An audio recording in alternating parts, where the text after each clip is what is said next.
Hey, do you know the most common mistakes that people make when they leave for their CAT examination center, and then as a result they end up losing their peace of mind and are bothered, hassled at the last minute?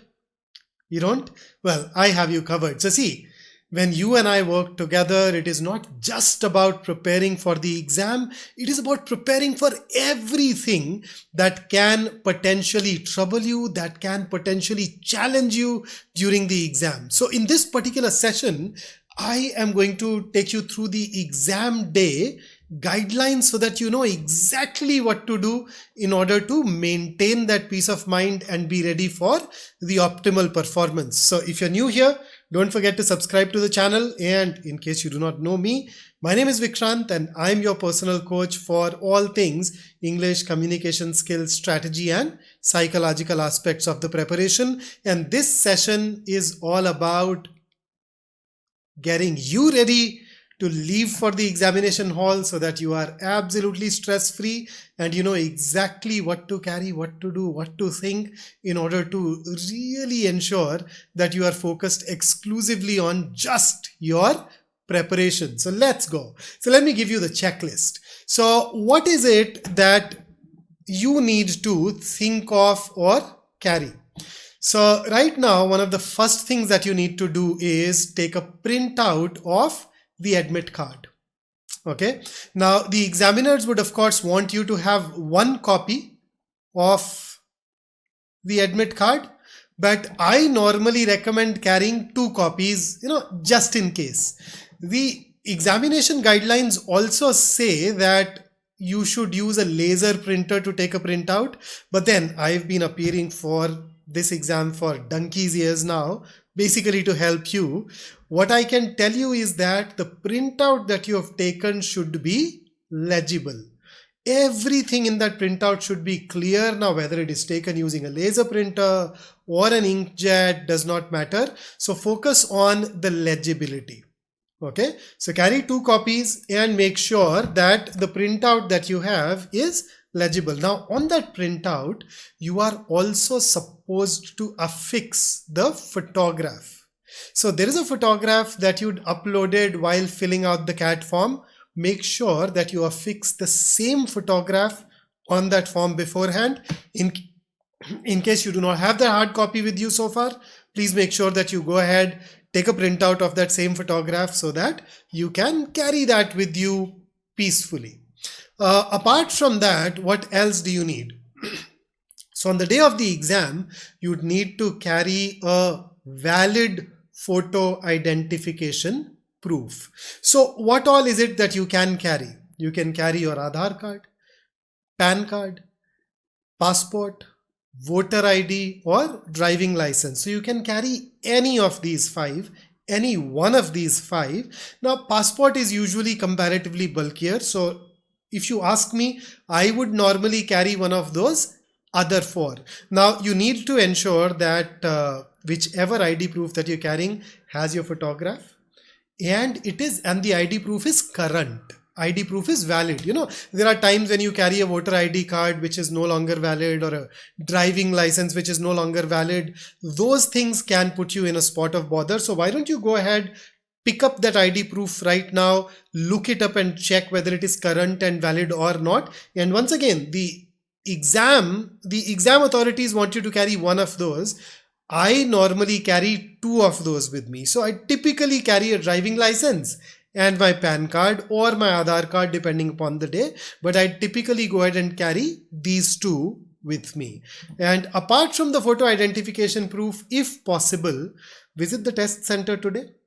In case you're not watching it on the day of the CAT exam, it's always a good idea to visit your test center a day before the exam or even more than a day before the exam so that you can go ahead and plan your entire route thoroughly so that you know how exactly to reach there and what to expect. Now, when you reach that examination hall, there are certain things that the examination authority does not allow you to carry with you, and that is why let me take you through that list of things that are not allowed in. Every year I see a lot of people making the mistake of carrying some of those things, and therefore they at times are in a spot of bother right before the exam starts. So you are obviously not supposed to carry your mobile phones, and everything that you carry on your person, in case it is not allowed inside the examination hall, it has to be kept outside. Now, keeping a mobile phone outside, I don't know how comfortable you are going to be with it, but if you are comfortable, then maybe you can carry it and then leave it outside. But my normal recommendation is that, hey, do not even take it with you. A lot of you travel alone. In case it is not your own city and you're traveling and you've taken up a hotel room, make sure that your cell phone is kept there. In case you are traveling with somebody, then of course you can hand it over. And when I say mobile phone, of course, along with that, all the Bluetooth earpieces are also going to be a big no-no. Then the second thing that you're not allowed is a wristwatch. So even if it is a conventional wristwatch, you are no longer allowed to carry it. And not just wristwatch, you're not allowed to carry any metal object, which means that if you're wearing any sort of chain, ring, if there is metal as part of your innerwear, all of those things are a big no-no. So make sure that you take off all your jewelry, all your drip, all your fancy stuff before you leave for the examination hall. Now, this next thing that I'm going to share with you is not something that is very strictly enforced, but to be on the safer side, you would ideally like to avoid shoes with thick soles. So shoes with thick soles are at times looked upon or looked at with suspicion. So make sure that the sole length is normal. In fact, I would normally wear sandals. I wear my Crocs to all these exams, but then over the years I've realized that these exams happen during winters and Crocs make my feet go a little cold. So I've learned to put on a pair of socks along with them. So that generally is my typical attire. But if Crocs do not work for you, if sandals do not work for you, feel more than free to wear shoes, but make sure that the soles there are of normal length, none of those fancy sneakers. Then if you're carrying a garment which has some unusually large buttons, then the examination authorities become suspicious, and thus avoid those. You are not allowed to carry pen, pad or papers because all of these things are supplied to you in the examination hall. Although candid disclosure, you remember those 10 rupee transparent pens? Throughout my life, I've always carried pens to the examination hall. Now, I know they are not allowed, but I do carry one such pen with me. There are times when they allow me to take it in. There are times when they ask me to keep it out. Either way, it does not work, but I carry a pen out of that sheer force of habit. I somehow feel incomplete when I leave my house. So my hack is to carry a cheap pen. Half of the times they allow it, but then it's not necessary. When you reach the examination hall, they do give you a pen for your rough work. Additionally, you are not allowed to carry your wallet to the examination hall. So if you are like me, somebody who carries wallet, not allowed. Your shades, your sunglasses are not allowed. Prescription glasses are okay.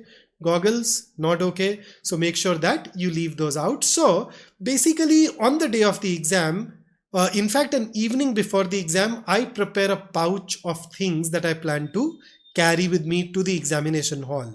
So when I say the pouch, this pouch is actually nothing but a poly bag, a large polythene bag, or not a polythene bag, any cheap bag which can accommodate a lot of stuff.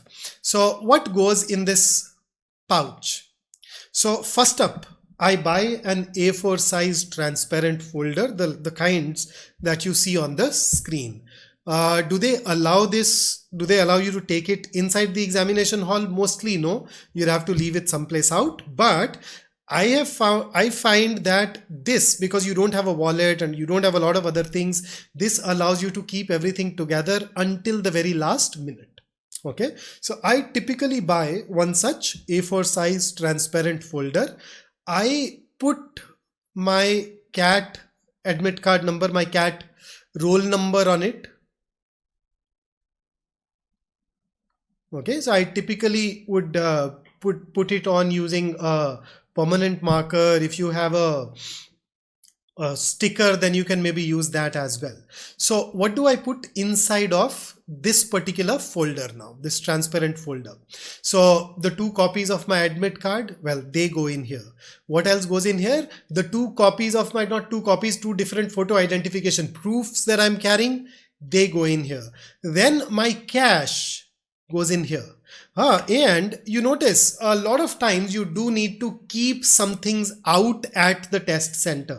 So when I say I carry a pouch, it's normally just a poly bag that I can discard. But then a lot of you may have bags. Some of you may have phones. Some of you who are riding or driving may actually have your car keys or bike keys or Activa keys. All of these things need to be kept outside of the test center. There is usually a space provided, but unfortunately that space is not free. At different centers, the person who sits there is going to charge you different amounts of money. It can be 10 rupees, it can be 20 rupees. I have even paid 50 rupees at one particular center. So when you carry cash, please make sure that you have at least one 10 rupee note, one 20 rupee note, and one 50 rupee note. Or maybe you can carry a lot of tenors, who knows, but you should have the exact same change. Now, apart from that, if you have a bike key or a car key, make sure that you apply a sticker on it, and on that sticker, please put down your CAT roll number, your CAT admit card number beforehand. So carry these things with you. Then apart from this, outside of that A4 size transparent folder, you have the bag now. Please make sure that you carry a transparent water bottle. Half a liter, 1 liter generally is fine. Usually you do have water available inside the center, but then there are times when there is a rush there or whatever. So it's always good to have your own half a liter bottle with you all the time. Apart from that, if you want to carry your gloves, you can, mask you can, sanitizer you can. If you're somebody like me who feels cold, you can carry maybe a woolen cap to cover your ears or just a band to cover your ears. You know yourself the best, so make sure that you carry things accordingly. And apart from that, I want you to ensure that you report to the test center well in advance. They already tell you to report well in advance, but then make sure that you carry an hour extra with yourself. Okay. Another thing is, do not use anything on the day of the test that you have not used before. So I see some people who use the Red Bull and God knows what else. If you are not used to those things, please do not use them on that particular day. So no experiment on that particular day. And the most important thing is, be ready to be with yourself. See, you enter the examination hall a significant amount of time before the test actually starts. In our day-to-day life, we have learned to distract ourselves with screens. You may spend a lot of time with the phone, but then you'll have no screen, nothing to distract you inside of the examination hall. And there is going to be at least half an hour for that. So make sure that you know how to be with yourself. My favorite thing to do is close my eyes, and I have a particular 5-minute ritual that I go through. After that, I may visualize, I may engage in deep breathing. So whatever works for you, whatever you experimented with, make sure that you engage in all of those things to be mentally ready, be mentally in that zone. And then there will come a time when your screens turn on. So what are you supposed to do then? Before the test starts, you get an opportunity to look at the guidelines and the testing engine. So do not treat it cursorily. Please familiarize yourself with the test engine. A lot of you may have done that with the help of the the mock exam available on CAT IM. But then there are times when there are some tiny changes, some tiny tweaks. Okay, something that they have done new this year that we could not as a result tell you about. So please make sure that you read everything carefully, you know all the directions by heart, and you are familiar with the test engine. You know where the button to submit is, and where the button to mark for review is, and where the button to next is. And then start the test. Take it question by question. Okay, you have prepared for months and months, in some cases years. This is your time. At any given point of time, you have just one question on the screen. You need to look at that question and then answer that question on the basis of your ability. And yes, it is possible that you look at that question and you realize that, hey, this is a question that I cannot answer, in which case, be graceful, learn to let go of all those questions that you cannot solve with a smile. I see a lot of people, they look at that question like, oh, I can't do it, and then they have a frown on their face and they are worried and they are troubled. Don't do that. Don't do any of those things. If you do not know a question, still thank the question, smile, move on. You don't know the next one, it's okay. Smile, an even bigger smile, move on. And then when you meet a question that you can solve straight away, work on it. If you realize it's a question that is going to take time, mark it for review so that you can come back to it and take it question by question. Make sure that your smile does not leave you.